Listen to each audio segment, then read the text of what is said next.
అక్కడ సోముడు అంటే చంద్రుడు ప్రతిష్ఠించినటువంటి లింగం కాబట్టి దానికి ఆ ఆరామానికి సోమారామం అనే పేరు వచ్చింది. ఇది స్థల పురాణంగా మనకు తెలుస్తుంది చంద్రుడు ప్రతిష్ఠించాడు అని.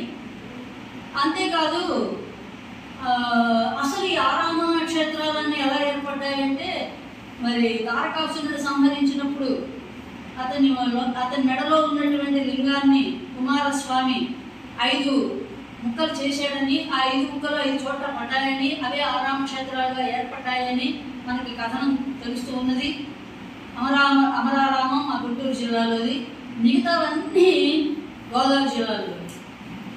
ఈ సోమారామం భీమవరం దగ్గర, మిగతావి పాలకొల్లు, అలాగే దక్షారామం, భీమారామం, సామర్లకోట, ఇవన్నీ కూడా మిగతా 4 కూడా గోదావరి జిల్లాలోనే మనకు కనబడుతూ ఉన్నాయి. ఒక పురాణ కథనం ప్రకారం త్రిపురాసుర సంహారం తర్వాత చేసినటువంటి ఆ లింగం యొక్క ముక్కలు పడ్డాయని ఒక పురాణం చెబుతుంది. కాదు, తారకాసుర సంహారం జరగడం వల్ల అతని మెడలో ఉన్న ఆత్మలింగాన్ని ముక్కలు చేయడం వల్ల అవి ఇట్లా ఒక్కొక్క చోట ఒక్కొక్కటి పడి ఇలాంటి ఆరామ క్షేత్రాలు ఏర్పడ్డాయని చెప్పబడుతూ ఉన్నది. ఏమైనప్పటికీ కూడా చంద్రుడు సోముడు దీన్ని ప్రతిష్ఠించాడు కాబట్టి దీనికి సోమారామం అనే పేరు వచ్చింది.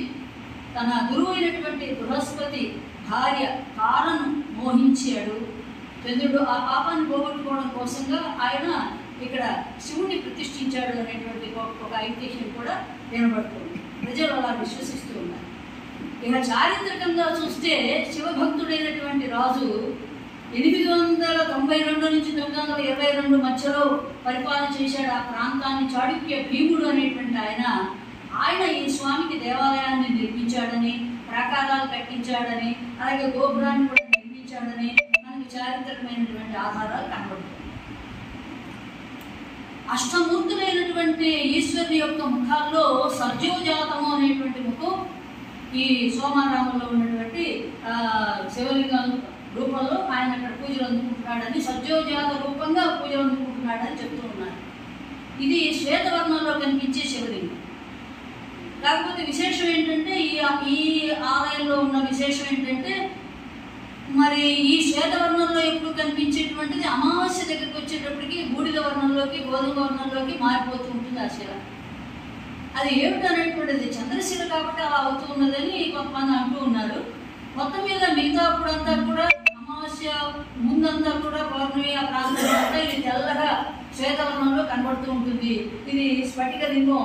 బహుశా చంద్రశిలలో ఇట్లాంటి మార్పులు వచ్చేటువంటిది ఏదో శిల తీసుకొచ్చి ఇక్కడ ప్రతిష్ఠ చేశారు అనేటువంటిది మనకి కనబడుతుంది. ఈ ఆలయం ముఖ్యంగా 2 అంతస్తులుగా కనబడుతుంది. అందులో ఆదిదేవుడైనటువంటి సోమేశ్వరుడు కింద అంతస్తులో ఉంటాడు. అదే పైన గర్భాలయంలో పై భాగాన ఉన్నటువంటి అంతస్తులో అన్నపూర్ణాదేవి ఉంటుంది. స్వామి కింద, అమ్మవారు పైన. అంటే నెత్తిన గంగమ్మ ఉండడం శివుడికి మనం ప్రఖ్యాతంగా తెలుసుకునే విషయమే కానీ పైన అన్నపూర్ణమ్మ ఉండడం అనేటువంటిది ఈ క్షేత్రంలో మనకు కనిపించేటువంటి ఒక విశేషం. ప్రతి క్షేత్రానికి ఒక తీర్థం ఉంటుంది. ఆ తీర్థం ఇక్కడ పుష్కరిణి, చంద్ర పుష్కరిణి అనేటువంటి పేరుతో ఉన్నది. దీన్నే సోమగుండం అని కూడా అంటారు. అది కూడా సోముడి పేరు కూడా గుండం అంటే ఇక్కడ తీర్థం అని, పుష్కరిణి అని అర్థం. ఇక్కడ స్నానాలు చేస్తే ప్రజల యొక్క పాపాలన్నీ పోతాయని అందరూ అనుకునేటువంటి విషయం. అట్లాగే ఇంకొక ఈ క్షేత్రానికి ఉన్న విశేషం ఏంటంటే 5 నందులు ఉన్నాయి. 5 నందులు కనబడతాయి. ఇది పంచనందీశ్వరాలయంగా ప్రసిద్ధికెక్కినటువంటి క్షేత్రం. ఎట్లా ఉంటాయంటే దేవాలయం ముందు భాగంలో 2 నందులు ఉన్నాయి. 3వది ధ్వజస్తంభం దగ్గర ఒకటి కనబడుతుంది. 4వది ఆలయ ప్రాంగణంలో కనబడుతోంది. 5వది ఆ చంద్ర పుష్కరిణి లోపల ఒకటి ఉంది. మొత్తం 5 నందులు ఇక్కడ కనబడుతూ ఉన్నాయి. కాబట్టి ఇది పంచనందీశ్వర ఆలయము అనేటువంటి ప్రసిద్ధి మనకు చెప్పచ్చు. ఇంకొకటి కోనేరు గట్టున, చంద్ర పుష్కరిణి గట్టున రాతి స్తంభం మీద నందీశ్వరుడి విగ్రహం కనబడుతుంది. ఆ నందీశ్వరుడి నుండి చూస్తే సోమేశ్వర లింగం కింద అంతస్తులోనూ సోమేశ్వరుడు కనపడతాడు. కింద ఉన్నటువంటి దేవాలయం ముందున్న రాతి గట్టు నుంచి చూస్తే అన్నపూర్ణమ్మ కనబడుతుంది. కింది నుంచి చూస్తే అన్నపూర్ణమ్మ, పైన ఉన్నటువంటి రాతి గట్టు మీద స్తంభం మీద నుంచి చూస్తే కింద ఉన్న సోమేశ్వరుడు. చూసారా, కట్టడం యొక్క వైశిష్ట్యం, ఆ గొప్పతనం మనం ఇలా తెలుసుకోవచ్చు. కాబట్టి ఇది చంద్ర పుష్కరిణి దగ్గర ఉన్న నంది సంగీతం. మిగతా 5 నందులు 5 చోట్ల ఉన్నాయి. అందువల్ల దీనికి ప్రసిద్ధి ఏర్పడింది. ముఖ్యంగా ఇక్కడ వివాహం జరిగితే చాలా భార్యాభర్తలకు ఆనుకూల్యం ఉంటుందని, సంతాన సౌభాగ్యం జరుగుతుందని ప్రజలు విశ్వసిస్తూ ఉంటారు. మహాశివరాత్రి ఉత్సవాలు 5 రోజుల పాటు స్వామివారికి అమ్మవారికి చక్కటి కళ్యాణంతో 5 రోజుల ఉత్సవాలు బాగా చేస్తూ ఉంటారు. అలాగే దేవి నవరాత్రులు కూడా బాగా చేస్తారు. ఇంకోటి ఏంటంటే ప్రతి శైవ క్షేత్రంలోనూ విష్ణు క్షేత్రపాలకుడుగా ఉంటాడు, ప్రతి విష్ణు క్షేత్రంలోనూ శివుడు క్షేత్రపాలకుడుగా ఉంటుంటాడు. ఇది సాధారణంగా మనందరికీ తెలిసినటువంటి విషయం. ఇప్పుడు ఇక్కడ ఉన్నటువంటి క్షేత్రపాలకుడు ఎవరంటే లక్ష్మీ జనార్దన స్వామి. ఆయన ఆలయం కూడా ఇక్కడ కనిపిస్తుంది. గర్భాలయంలో సోమేశ్వరుడు, ఉత్తరాన పార్వతీదేవి, విఘ్నేశ్వరుడు, నంది, ఈశాన్యంలో నవగ్రహ దేవాలయం, ఉత్తరాన ఆంజనేయ స్వామి, పడమన జనార్దన స్వామి, దక్షిణాన సూర్య భగవానుడు, ఆగ్నేయంలో ఆదిలక్ష్మి అమ్మవారు. చూస్తే మనకి సోమారామ క్షేత్రం పంచాయతన క్షేత్రము, పంచాయతనం కనబడుతుంది కదా, అలాగనమాట. సూర్యుడు, అంబిక, పరమేశ్వరుడు, విష్ణువు, వీళ్ళ 5 మందితో కూడినటువంటిది ఈ ఆదిత్యం, అంబిక, విష్ణు, గణనాథం, మహేశ్వరం, సర్వేష్టం సర్వభూతంచ పంచదేవాయ సేవనం. ఇది పంచారామ క్షేత్రం. ఈ పంచారామ క్షేత్రంలో ఈ సోమేశ్వరాలయం పంచాయతన క్షేత్రం. దాదాపుగా పంచారామాలన్నీ పంచాయతనాలే అని మనకు తెలుసు. అందుకు ఇది కూడా అటువంటిదే. ఈ దేవాలయం గురించి ఈశ్వరార్చన కళాశీలుడైన శ్రీనాథుడు భీమఖండ కావ్యంలో కొంత ప్రస్తావన చేశాడు. అలాగే బ్రహ్మాండ పురాణంలో కూడా ఈ ఆలయం గురించిన ప్రస్తావన మనకు కనిపిస్తుంది. ముఖ్యంగా అగస్త్యుడు వ్యాస మహర్షితో కలిసి గోదావరి తీర్థ భ్రమణం చేస్తూ ఉన్నాడు. అన్నీ కూడా క్షీరారామం చూశాడు, దక్షారామం చూశాడు, సోమారామానికి వచ్చాడు. వచ్చి ఆయన సేవించినట్టుగా మనకు భీమఖండంలో తృతీయాశ్వాసంలో శ్రీనాథుని యొక్క అభివర్ణన. అమృతమయుడైనటువంటి చంద్రుడు ఒక సమయంలో నిర్మల సుధా జ్యోతిర్లింగమును సోమేశ్వరుడు అనేటువంటి ఆయన్ను ఇక్కడ చూశాడు, ఆరాధించాడు అని చెప్తూ ఉన్నాడు.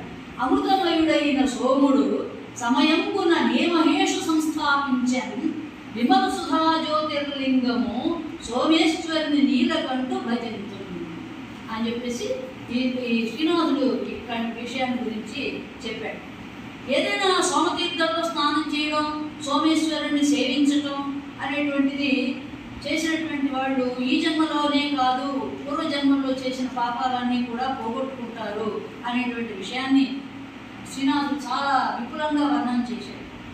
అంతేకాదు ఆయన సేవించేటువంటి వారికి ఏమేం కలుగుతాయి అంటే త్యాగము, భోగము, దానము, సత్యము, సమృద్ధి, కీర్తి, సౌందర్యము, సంపద, జ్ఞానము ఇవన్నీ కూడా వస్తాయి, బాగా వృద్ధి పొందుతాయి. సోమేశ్వరి యొక్క ప్రసాద మహిమ చాలా గొప్పది. దానివల్ల మనం చేసేటువంటి ధర్మానికి అక్షయ వృద్ధి కలుగుతుంది. అలాగే పితృదేవతలకు చేసేటువంటి శ్రాద్ధాలు, దేవతలకు చేసేటువంటి వ్రతాలు ఇవన్నీ కూడా సమృద్ధమైన ఫలాన్ని ఇస్తాయి. అటువంటిది సోమేశ్వరుడి యొక్క మహిమ అని అగస్త్యుడు వ్యాసుడికి చెప్పినట్టుగా శ్రీనాథుడు భీమఖండంలో వర్ణించాడు. మానవులే కాదు దేవతలు, విద్యాధరులు, కిన్నర కింపురుషులు, యక్షులు, గంధర్వులు వీళ్ళందరూ కూడా ఆ సోమేశ్వరిని ఆరాధించి వెళుతూ ఉంటారు అనేటువంటిది ఆ స్థల పురాణం మనకు చెప్తున్నటువంటి విషయం. అంతేకాదు శ్రీనాథుడు కూడా ఈ విషయాన్ని భీమఖండంలో ప్రస్తావన చేశారు. ఇది సోమారామం గురించి మనం తెలుసుకునేటువంటి విషయం. తరువాతది కుమార భీమారం. ఇది కుమార భీమారము సోమారామమేమో 4వది పంచారామాల్లో, కుమార భీమారామం 5వదిగా ప్రసిద్ధికి ఎక్కింది. అంటే ఒక వరుస అలా చెప్తారు పెద్దలు. ఈ కుమార భీమారామం ఎక్కడ ఉన్నది? సామర్లకోట, అది తూర్పుగోదావరి జిల్లా సామర్లకోటకి 1 కిలోమీటర్ దూరంలో ఈ ఆలయం మనకు కనిపిస్తుంది. ఇది ఒక అందరికీ తెలిసినటువంటి ప్రత్యేకమైన రైల్వే జంక్షన్ సామర్లకోట అనేది. సరే, అంతకంటే కూడా అసలు ఇది శ్యామలాదేవి కోట, తర్వాత అది సామర్ల కోట అయింది. శేషస్థలకు అభేదం మనకి భాష చరిత్రలో చెప్పేటువంటి విషయమే. అలాగే దీన్ని చామర్ల కోట అని కూడా ఒక సందర్భంలో దీన్ని ప్రస్తావన చేశారు చారిత్రకంగా. కాబట్టి చామర్ల కోట అయినా సామర్ల కోట అయినట్టే. శ్యామలాదేవి కోట అయినా సామంత కోట అయినట్టుగా పూర్వనామాలన్నీ సామంత కోటకి ఇవి అని మనకు చారిత్రకంగా ఆ విశేషాలు మనకు తెలుస్తుంది. చాలా పెద్ద క్షేత్రం ఇది. కొబ్బరి తోటలతో, రకరకాలైన పండ్ల ఫల వృక్షాలతో, మరి సరస్సులతో, వాటిలో ఉండే పద్మాలతో, ఆ సౌరభాలతో ఇది విరాజిల్లుతున్నటువంటిది. దీన్ని కూడా చాళుక్య భీముడే నిర్మించారు. ఈ సోమేశ్వర క్షేత్రాన్ని నిర్మించిన చాళుక్య భీముడే కుమార భీమారామ ఆరామాన్ని కూడా ఆయనే నిర్మించారు. దక్షారామ భీమేశ్వర ఆలయాన్ని కూడా ఆయనే నిర్మించారు. ఎందుకంటే మనకి దక్షారామ భీమేశ్వర ఆలయము, ఈ కుమార భీమా ఆలయము, ఈ రెండింటి యొక్క నిర్మాణం, పోకడ, వాడిన రాయి, ఆ విశేషాలన్నీ ఒకే విధంగా మనకు కనిపిస్తూ ఉండడం వల్ల, పైగా అదే సమయంలో ఇవన్నీ కూడా నిర్మాణం కావడం వల్ల మనకి చాళుక్య భీముడు నిర్మించాడు కాబట్టి భీమారామం అనేటువంటి పేరు వచ్చిందని కూడా ఒకటి. అసలు ఇది కుమారస్వామి ప్రతిష్ట. ఈ గుడి ఎవరి ప్రతిష్ట అంటే కుమారస్వామి ప్రతిష్ట. అందుకే దీన్ని స్కందారామం అని కూడా అంటూ ఉంటారు. ఎందుకంటే ఇది స్కందుడు అనేటువంటి వాడు కుమారస్వామి కాబట్టి అలాంటి పేరు కూడా మనకు కనిపిస్తుంది. తర్వాత కాకతీయులు వచ్చారు, వాళ్ళ శిల్పకళతో కొంత దీనికి పునర్నిర్మాణాలు చేశారు. ఆ తేడా కూడా కనిపిస్తుంది. కాకతీయ శిల్పకళ ఎట్లాంటిది, తూర్పు చాళుక్య శిల్పం ఎట్లాంటిది, ఈ రెండింటిలో ఉండే తేడాలు కూడా మనకు ఆ గుడిలో కనపడుతూ ఉంటాయన్నమాట. అంతేకాదు, ఒక సందర్భంలో, ఒక కాలంలో అక్కడ ఆ ఆలయానికి ఎవరెవరు విరాళాలు ఇచ్చారు, ఆ విరాళాలు ఇచ్చినప్పుడు కూడా వీళ్ళు శాసనాలు వేస్తారు. ఎప్పుడు దాన ధర్మాలు జరిగినప్పుడల్లా ఈ శాసనాలు వేసి అలవాటు కూడా ఉండేది కదా రాజులకి. ఆ శాసనాల్లో తెలుగు శాసనాలు అవి మన ప్రాచీనమైన తెలుగు శాసనాల్లో కొన్ని కనబడుతూ ఉన్నాయి ఆ ఆరామ క్షేత్రం. ఈ కుమారస్వామి నిర్మించాడని, భీముడు దానికి దేవాలయం నిర్మించాడు కాబట్టి మనం ఇందాక ఆ పేరు వచ్చిందని కూడా మనం అనుకుంటూ ఉన్నాం. అన్నిటికంటే ఇప్పుడు ఇక్కడ శివుని యొక్క అష్టమంతులలో ఇందాకటి సద్యోజాత రూపం అనుకున్నాం, ఇది వామదేవ స్వరూపం. శివుని యొక్క వామదేవ స్వరూపమే కుమార భీముడుగా ఇక్కడ భీమారామంగా ఇది ఏర్పడ్డది. భీమేశ్వరుడు అలా వచ్చాడు. తర్వాత ఇక్కడ ఉన్నటువంటి మనం మామూలుగా శైవ క్షేత్రాల్లో ప్రతి చోట శివుడని ఈశ్వరుడు అని ఉండదుగా. ఆయా స్థల పురాణాలను బట్టి అక్కడ ఉన్నటువంటి ఆ ప్రాంతాల యొక్క విశిష్టతను బట్టి ఒక్కొక్క క్షేత్రంలో స్వామి ఒక్కొక్క రకమైన పేరుతో పిలువబడుతుంది. అక్కడ సోమేశ్వరుడు అన్నపూర్ణాదేవి, ఇక్కడ భీమేశ్వరుడు బాలా త్రిపుర సుందరి. ఈ బాలా త్రిపుర సుందరిదేవి అమ్మవారు, ఈ భీమేశ్వర స్వామి ఏమో అయ్యవారు. ఈ బాలా త్రిపుర సుందరి ఎటువంటిది అంటే సకల విద్యలను అందించేటువంటిది అని కూడా ప్రసిద్ధి పొందినటువంటి. ఇక్కడ కూడా శివలింగం తెల్లని రూపంలోనే ఉంటుంది. మా అమరావతిలో కూడా తెల్లగానే ఉంటుంది. అంతేకాదు, ఈ గుడి చాలా విశాలమైన ప్రాకారాలతో, చుట్టూరా చాలా ద్వారాలు, ప్రాకారాలు ఇవన్నీ కూడా కూడి ఉన్నాయి. చాళుక్యుల యొక్క శిల్పకళ నైపుణ్యాలు మనకు బాగా కనబడుతూ ఉంటాయి. అది ఇక్కడ మనకు చారిత్రకంగా తెలుస్తున్నటువంటి విషయం. ముఖ్యంగా క్షేత్రాన్ని మనం సందర్శించగానే ఎక్కడైతే మన మనస్సు ఆనందాన్ని, ఆహ్లాదాన్ని పొందుతుందో ఆ క్షేత్రం గొప్పదని, అక్కడ స్వామి యొక్క మహిమ అపరిమితమైనదని మనం చెప్పచ్చు అన్నమాట. అటువంటిది ఈ ప్రాకారం లోపల ఇక్కడ కూడా వినాయకుడు ఉన్నాడు, కాలభైరవుడు ఉన్నాడు, సప్తమాతృకులు ఉన్నాడు. అది ఒక విశేషంగా మనం చెప్పదగ్గది. అలాగే మహాకాళి, శనేశ్వరుడు, నవగ్రహాలు వీళ్ళంతా కూడా ఉన్నారు, సూర్యుడు కూడా ఉన్నాడు. కాబట్టి ఇది కూడా పంచాయతన క్షేత్రంగానే చెప్పదగినటువంటిది. ముఖ్యంగా ఈ ప్రధాన ద్వారానికి ఒకవైపు ఎడమవైపు చూస్తేనేమో బాలా త్రిపుర సుందరి, కుడివైపు చూస్తేనేమో ఊయలా కనిపిస్తూ ఉంటాయి. ఇంకొకటి, ఈ స్వామి ఎత్తుగా ఉంటాడు. 14 అడుగులు, మన అమరావతి స్వామి ఎట్లా ఉంటాడో అలాగే ఈయన కూడా 14 అడుగుల ఎత్తున ఉంటుంది అనమాట ఆ లింగం. కిందనేమో ప్రారంభం అవుతుంది లింగం, ఇందు నుంచి మొదటి అంతస్తు వరకు అంత ఎత్తుగా ఉంటాడు. మరి ముందు ఏం చూడాలి? ముందు పైన చూడాలి, తర్వాత కిందికి వచ్చి చూడాలి స్వామి. అంటే పైన స్వామి యొక్క రూపాన్ని చూసి ఆ తర్వాత కిందికి వచ్చి ఎక్కడ మొదలవుతున్నదో అక్కడ చూడాలి స్వామి. దీనికి 2 వైపుల నుంచి మెట్లు ఉంటాయి. ఆ మెట్ల మీద కూడా వెళ్ళి అభిషేకాలు అన్ని చేస్తూ ఉంటారు. అమరేశ్వర లింగానికి చెప్పినట్టుగానే ఇక్కడ కూడా ఏం చెప్పారంటే, ఆ లింగం పెరిగిపోతూ ఉంటే శీల కొట్టారండి, అందువల్ల ఆ లింగం పెరగకుండా ఆగిపోయింది అనేటువంటి ఐతిహ్యం అమరావతిలో ఎలా ఉన్నదో అమరేశ్వర స్వామికి ఇక్కడ ఈ భీమేశ్వర స్వామి విషయంలో కూడా మనకు అలాగే చెప్పబడుతుంది. పై అంతస్తులోకి వెళ్ళాలి, అక్కడ మనం పూజలు అన్నీ కూడా జరుగుతూ ఉండాలి. అట్లాగే ఆ శివలింగానికి ఎదురుకుండా 6 అడుగుల ఎత్తులో నందీశ్వరుడు ఉన్నాడు. ఆ విగ్రహం, ఆ నందీశ్వర విగ్రహం ఏకశిల చేత చెక్కబడింది. ఇది ఈ క్షేత్రంలో ఉన్నటువంటి కొన్ని విశేషమైనటువంటి విషయాలు. ఎత్తైన ప్రాకారాలు ఉన్నాయి, 4 వైపులా 4 ద్వారాలు ఉన్నాయి. అందులో ప్రధాన ద్వారాన్ని సూర్య ద్వారం అనేటువంటి పేరుతో పిలుస్తూ ఉన్నారు. ఈ క్షేత్రాన్ని గురించి గుడిలో గుడి యొక్క దేవాలయం యొక్క గోపురం మీద రకరకాలైన శిల్పాలు, అప్సరస శిల్పాలు అవన్నీ కూడా చెక్కబడుతున్నాయి. ముఖ్యంగా చైత్ర వైశాఖ మాసాల్లో సూర్యకిరణాలు ఉదయం పూట స్వామివారి పాదాలను తాకుతుంది, సాయంత్రం పూట అమ్మవారి పాదాలను తాకుతుంది. అమ్మవారి పైన లేడు, స్వామి ఎత్తుగా ఉన్నాడు, అమ్మవారి పక్కనే ఉన్నారు. పొద్దుపూట స్వామివారి పాదాలను తాకుతూ ఉంటాయి, సాయంకాలం నాడు అమ్మవారి పాదాలను తాకుతూ ఉంటాయి. చూడండి ఆ నిర్మాణ వైశిష్ట్యం, అది ఎంత గొప్పదో మనం దీన్ని బట్టి చెప్పుకోవచ్చు. అట్లాగే శివరాత్రికి ముందు వచ్చే ఏకాదశి రోజున ఈ భీమేశ్వర స్వామికి, బాలా త్రిపుర సుందరి దేవికి చక్కగా వివాహ మహోత్సవం జరిపిస్తారు. 5 రోజుల పాటు వేడుకలన్నీ జరుగుతూ ఉంటాయి. తర్వాత స్వామివారిని నంది మీద ఊరేగిస్తారు, అమ్మవారిని సింహవాహనం మీద ఊరేగిస్తారు. దీన్ని కలిగించడానికి చుట్టుపక్కల ప్రజలందరూ కూడా వస్తూ ఉంటారు. ముఖ్యంగా కార్తీక మాసం మహాశివరాత్రి ఈ ఉత్సవాలు ప్రతి శివక్షేత్రాల్లో ఎట్లా అయితే ప్రసిద్ధిగా జరుగుతాయో ఇక్కడ కూడా అలాగే జరుగుతాయి.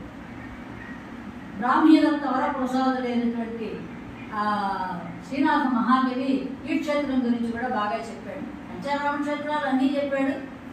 ముఖ్యంగా ఈ క్షేత్రం గురించి కొంచెం ఎక్కువ విపులంగా మనం చెప్పినట్టు కనబడుతుంది. అసలు ఆయన దక్షారామ భీమేశ్వరుడి గురించి రాసినటువంటి ఒక స్థల పురాణం అనొచ్చు, లేకపోతే క్షేత్ర మహాత్మ్య కావ్యంగా చెప్పొచ్చు భీమేశ్వర పురాణం.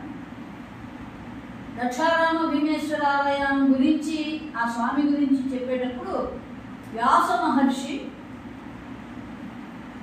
తనకు 7 రోజులు భోజనం దొరకలేదని కోపించి కాశీని శపించబోతే అప్పుడు అమ్మవారు అడ్డుపడి ఆయనకి భోజనం పెట్టింది. ఆ తర్వాత స్వామి ఈశ్వరుడు కాశీ విశ్వనాథుడు వెళ్ళిపో అన్నాడు. వ్యాసుడు వెళ్ళిపోమంటే అప్పుడు ఆయన అక్కడి నుంచి బయలుదేరి వస్తున్నాడు. దక్షిణ కాశీగా ప్రసిద్ధి చెందిన దక్షారామ క్షేత్రానికి వస్తూ ఉన్నాడు. మధ్యలో అగస్త్య మహర్షి కనిపించాడు. ఇద్దరు కలిసి క్షేత్రాలన్నీ తిరుగుతూ ఉన్నారు. మరి ఒక ఆంధ్రుడైనటువంటి శ్రీనాథుడు అవకాశం వచ్చినప్పుడు ఈ ఆంధ్ర క్షేత్రాభిమానాన్ని పోగొట్టుకుంటాడా, వరస పెట్టి అన్ని క్షేత్రాలు కూడా ఆయన వర్ణన చేసేసాడు. అట్లాగే అప్పుడే ఆ సందర్భంలోనే సోమారామం గురించి చెప్పాడు, కుమార భీమారామ క్షేత్రాన్ని గురించి కూడా ఆయన వర్ణన చేశాడు. ఎట్లా అంటే పిఠాపురంలో కుక్కుటేశ్వర స్వామిని ఆయన కొలుచుకున్నట్ట వ్యాస మహర్షి. బయలుదేరి కొంత దూరం ప్రయాణించి వచ్చాట. ఆలోకించే మహామునీంద్రుడు కుమారా రామమున్ వింధ్య కుత్తీలోపాంతధరాలరామము బహుక్రీడావన శ్యామమున్ రాలేయాచల కన్యగాధవ జటాభారాసనార్థేందురేఖా నావాయిత హేమకూట కలధౌతాట్టాలక గ్రామమున్. ఇది శ్రీనాథుని యొక్క రచనా విన్యాసం ఇలా ఉంటుందని ఏమంటాడు. వింధ్య పర్వతికి సమీపంలో ఉన్నటువంటి శ్రేష్టమైనటువంటిది, అనేక ఉద్యానవనాలతో కూడి శ్యామలమైనది అంటే ఆకుపచ్చ రంగుతో ఉన్నటువంటిది, శివుని యొక్క జటాభారానికి ఆసనమైనటువంటి అర్ధచంద్రుడికి కట్టుపోయి అయినది. శివుడు అనే మాటకి ఎలా చెప్పాడంటే రాలయాచల కన్యగాధవ, హిమవంతుని యొక్క పుత్రిక అయినటువంటి పార్వతి యొక్క భర్త అయిన ఆ శివుని యొక్క ఆ జటాభారానికి ఆసనమైన అర్ధచంద్రుడికి కట్టుపోయాయి. ఏది క్షేత్రం? కుమార భీమారామ క్షేత్రం. హేమకూటం అనే పర్వతంలాగా ఉంది, వెండి కొండలాగా ఉంది, సౌధ ఉపరి భాగంతో కూడి ఉన్నది, పెద్ద పెద్ద ఎత్తైనటువంటి మరి ప్రాకారాలన్నీ ఉన్నాయి కదా. అటువంటి కుమారారామాన్ని వ్యాసుడు చూశాడు అని చెప్పాడు భీమకంఠంలో శ్రీనాథుడు. అంతకుముందు ఈ కుమారారామానికి స్కందారామం అని అనుకున్నాం కదా, కుమారస్వామి ప్రతిష్ఠించాడని. ఈ సందర్భంలో శ్రీనాథుడు వాయువర్ణాలు చేశాడు. వర్ణాలు చేయడంలో ప్రసిద్ధుడు. అందులో ఆయనకి వాయువర్ణాలు చేయడం అంటే చాలా ఇష్టం. ఆయన గ్రంథంలో కూడా ప్రతి కావ్యంలో కూడా వాయువుని వర్ణన చేస్తాడు. ఇవి మనకి 18 అష్టాదశ వర్ణనలు ఉంటాయి కావ్యాల్లో చేసేవి. ఆ వర్ణనలో వాయువర్ణనం కూడా ఒకటి. ఆ వర్ణన చేస్తూ కుమారారామంలో ఉండేటువంటి తోటలలో ఉండే గాలులు ఎట్లా ఉంటాయంటే, పద్యం చదివి విసిగించకుండా భావం చెప్తాను. ఇవి పద్మాల యొక్క సువాసనలతో కూడి ఉంటాయి. దేవి ఆ గాలులు కొబ్బరి తోటలలో ఉండేటువంటి రాసబాలలకు కన్నెరికాన్ని తీర్చాయి. దేవదాసి గృహాల యొక్క కిటికీల్లో దూరాయి. అలాగే భీమేశ్వర స్వామి మెడలో వేలాడుతున్న సర్పాలకు ఆహారమైనాయి. సర్పాములు వాయుభక్షణ చేస్తాయి కదండి, అదనమాట. ఆ తర్వాత రాజనారాయణ స్వామి ఆలయ ధ్వజస్తంభం మీద ఉన్న గరుడుడికి నాట్యాలు నేర్పాయి. గరుత్మంతుడికి నాట్యాలు నేర్పాయి. ఏవి? గాలు. ఇదన్నమాట వాయువు. ఇలా చేసి ఆయన అయితేనండి రాజనారాయణ స్వామి అంటాడు. ఆయన ఎవరు? ఆయన క్షేత్రపాలకుడు. కుమార భీమేశ్వర శైవ క్షేత్రానికి క్షేత్రపాలకుడు విష్ణువు అయినటువంటి రాజనారాయణ స్వామి ఆయన. ఆయన గరుత్మంతుడిని పైన పతాకగా పెట్టుకొని ఉంటాడు కదా, ఆ పతాక మీద ఎగురుతున్నటువంటి ఆ గరుత్మంతుడికి నాట్యాలు నేర్పాయి ఈ వాయువుడు అనేటువంటి వర్ణన చాలా అద్భుతంగా చేశాడు ఇక్కడ. అంటే ఆ గరుడ విగ్రహం అప్పుడు ఎలా ఉండేది? పైన అన్నమాట, దేవాలయం పైన ఉండేది. ఇప్పుడు అది కిందికి దిగి వచ్చింది, కింద ఉన్నది అది. సరే, ఆయన చేసినప్పుడు అలా ఉండేది కాబట్టి ఆయన అలా వర్ణించాడు. సరే, మొత్తం మీద వ్యాస మహర్షి మరి భక్తితో కొమరేటిలో స్నానం చేశాడు. అంటే కుమార భీమారామ క్షేత్రంలో ఉన్న పుష్కరిణి కొమరేటి అనేటువంటి దాంట్లో స్నానం చేశాడు. శిష్య సమేతుడే చాళుక్య భీమేశ్వర స్వామికి మొక్కాడు. బాలరాయుడు అత్యంత భక్తి నియతి దివ్యవాహిని కుమరేట తీర్థమాడి శిష్యవర్గంకు తాను దర్శించి నొక్కే శాశ్వతనకు చాళుక్య భీమేశ్వరునకు అని చెప్పేసి ఇట్లా కుమారారామ క్షేత్రంలో వ్యాసుడు ఏ విధంగా మరి తిరిగాడు, ఎట్లా స్వామిని కొలిచాడు అనే విషయాలన్నీ కూడా చెప్పారు. ఈ క్షేత్రంలో ఉన్నటువంటి స్వామి కానీ అమ్మవారు కానీ ఇక్కడ ఉన్నటువంటి ఈ దేవుళ్ళందరూ కూడా చాలా మహిమోపేతుడు అని చెప్పడానికి కొన్ని కథలు మాట్లాడారు. ఏమిటి ఆ కథలంటే, పూర్వకాలంలో పిఠాపురాన్ని రాజధానిగా చేసుకుని మహేంద్ర చోళుడు అనే ఆయన పరిపాలన చేస్తున్నాడు. ఆయన చాలా శివభక్తుడు. రోజు నమ్మశంకాలతో శివారాధన చేస్తూ ఉంటాడు. అతడు గొప్పవాడు. ఆయన చేయడమే కాదు, ఆయన దగ్గర ఉన్న వాళ్ళందరూ కూడా, అంటే ఆయన రాజధానిలో నివసించే ప్రజలందరూ కూడా అట్లాగే శివభక్తులు కావాలనేది ఆయన కోరిక. అందుకోసం ఒకరోజు ఆలోచన చేసి ఏం చేశాడంటే, తన రాజధానిలో ఒక జయగంట అనే దాన్ని కట్టాడు.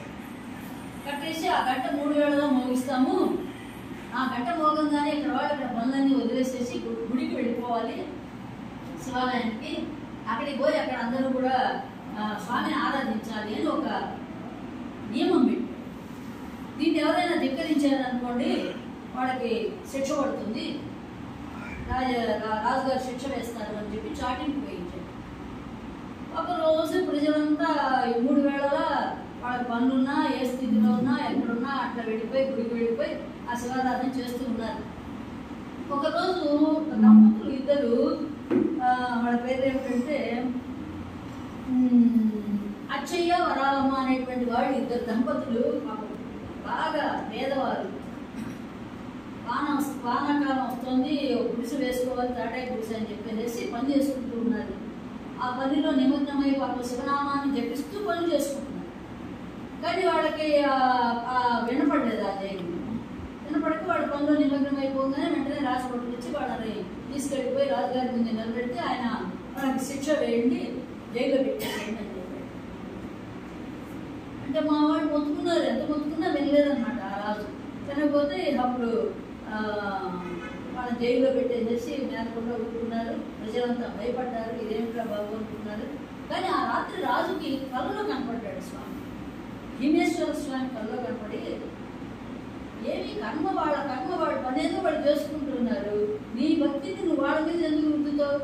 భక్తి అనేది బలాత్కారంగా వాళ్ళు రుద్దితే వచ్చేదే, అది స్వచ్ఛందంగా వాళ్ళ మనసులోంచి వాళ్ళకి రావాలి, వాళ్ళు చెయ్యాలి. కాబట్టి నువ్వు ఇలాంటి నియమాలన్నీ కూడా తీసేయమని చెప్పేటువంటి కట్టుదిట్టాలన్నీ కూడా నువ్వు మానేయమని చెప్పేసి ఆ రాజుకు హెచ్చరించి చెప్తే, అప్పుడు ఆ రాజు వాళ్ళని విడిపించి వాళ్ళకి ఇల్లు అవన్నీ కూడా కట్టించి వాళ్ళు ఈ కథ ఏమిటి మహిమ చెప్తోంది అంటే భీమేశ్వర స్వామి ఆ రాజు యొక్క దుష్టమైన నిర్ణయాన్ని సవరించి తన మహిమను చూపించినట్టుగా మనకు తెలుస్తుంది.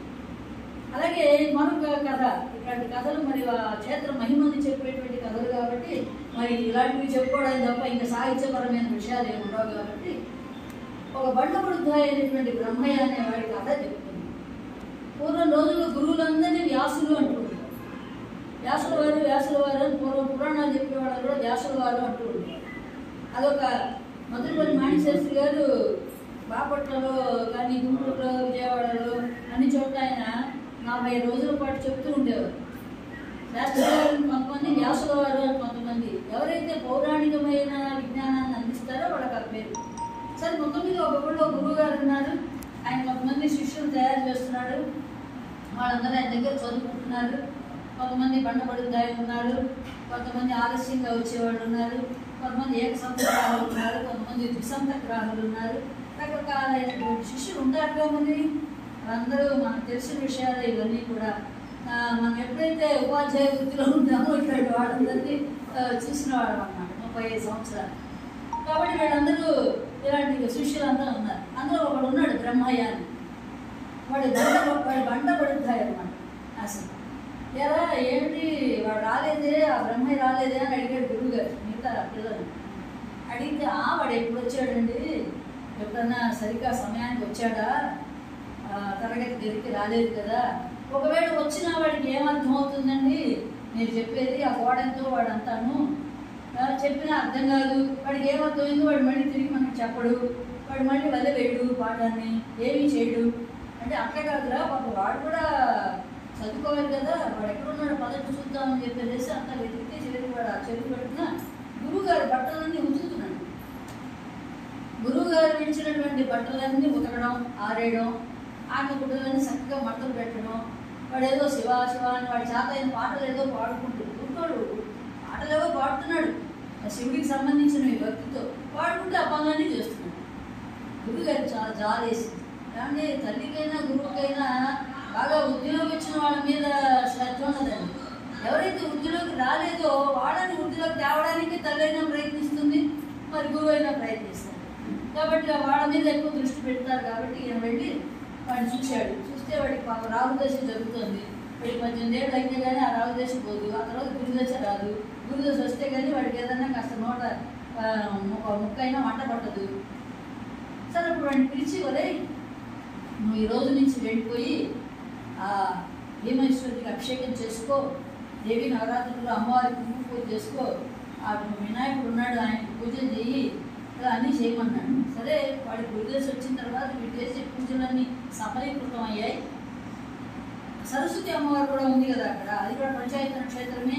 ఆ సరస్వతి అమ్మవారు కూడా పూజించాడు. ఒకరోజు వాడు స్వామివారికి అభిషేకం చేసి కార్తీక మాసంలో అభిషేకం చేసి లేచి నిలబడి వాడి నోటి వెంట అనుకోకుండా ఆశుగా అనర్గళంగా స్తుతి వచ్చేసింది. అంటే వాడి సమయం రావడం, గురువుగారి ఆశీస్సులప్పుడు వాడికి సఫలీకృతం అవడం, అన్నిటికంటే ప్రధానంగా భీమేశ్వర స్వామి యొక్క అనుగ్రహం కలగడం, ఇవన్నీ కూడా జరిగాయి. ఇది ఈ బండబడుద్ద అయినటువంటి బ్రహ్మయ్య కథ. ఈ కుమార భీమేశ్వర స్వామి ఆయనే కాదు, అక్కడున్న అమ్మవారు సరస్వతి అమ్మవారు, బాలాత్రిపుర సుందరి వీళ్ళ యొక్క మహిమను కూడా చెప్పే కథ అన్నమాట. ఆ తర్వాత ఇంకొక కథ చెప్తుంది. ఇది కేవలం బాలాత్రిపుర సుందరి అమ్మవారి కథ. ఏమిటి ఇక్కడ వీళ్ళు చెప్తున్నటువంటి ఈ కథలో మనకేం తెలుస్తుందంటే, ఒక రాజుగారు, ఈ రాజుగారికి ఏంటంటే ఏమైనా యుద్ధాలు ఉంటే నోరు మూసి కూర్చుంటారు, కానీ ఏ యుద్ధాలు లేవనుకోండి వాళ్ళకి ఎలా ఉంటుందంటే ఏమిటో ఆ సామాన్య కోటను పరిపాలిస్తున్నాడు సూరసేనుడు అనే మహారాజు. ఏదో పన్నులు వసూలు చేస్తాడు, నిజాం ప్రభువుకి ఇస్తాడు. అక్కడ ఒక మంచి మంత్రి ఉన్నాడు ఆ రాజుకి, ఆయన పేరు సుధర్ముడు. సరే, ఒకరోజు ఆలోచిస్తున్నాడు, ఏమిటి ఇట్లాగే రోజులు గడిచిపోతున్నాయి మామూలుగా, నేను ఎప్పుడు అదృష్టవంతుని అవుతాను, అదృష్టవంతులు ఎవరు, అదృష్టవంతుడు అనేవాడు ఎలా ఉంటాడు, వాడు నేను చూడాలి అనుకున్నాడు. వెంటనే మంత్రిని పిలిచి, ఏమిటో పిచ్చి ఆలోచనలు అనమాట. అదృష్టవంతుడు ఎవరు, అదృష్టం అంటేనే కనపడనది, నా అదృష్టము అదృష్టము, వాడెవడో వాడికి ఎప్పుడు అదృష్టం వస్తుందో వాడు నాకు అట్లాంటి వాడు నాకు కనపడాలి, నేను చూడాలి, వాడిని నేను కనుక్కోవాలి అని చెప్పేసి ఇది ఒక పిచ్చి ఆలోచన కలిగింది రాజుకి. కలిగేసరికల్లా మంత్రికి చెప్పాడు, నువ్వు 1 నెల రోజులు తిరిగే లోపల నాకు అదృష్టవంతుడైన వాడెవడో వాడిని నాకు చూపించాలి, లేకపోతే నీకు వంకాయ దర్శిస్తాను, నువ్వు జైలుకి వెళ్ళిపోవాలి. ఏంట్రా బాబు అనుకున్నాడు. 20 రోజులు అయిపోయినాయి, ఎవరు దొరకలేదు. అదృష్టవంతుడు ఎవరో వాడిని వెతికి పట్టుకొని తీసుకుపోయి రాజుగారి దగ్గరికి చూపించాలంటే, మహమ్మద్ బిన్ తుగ్లక్ లాంటి రాజుగారి దగ్గరికి తీసుకుపోయి చూపించాలంటే మరి మంత్రికి ఏమి తోచలేదు. చిక్కి శల్యం అయ్యాడు, మంచం పట్టాడు. ఒక భార్య చూస్తోంది, ఏమిటయ్యా నీ బాధ ఏంటి, ఏమిటి ఇలా అయిపోతున్నావు, ఏమి నీ దిగులు అంటే చెప్పరుగా. భార్య లేదా అందరికీ చెప్తారు, భార్య మంత్రి చెప్పరు కదా, ఎవరైనా చెప్తారా? కానీ పాపం ఆవిడ పేరు సుందరి.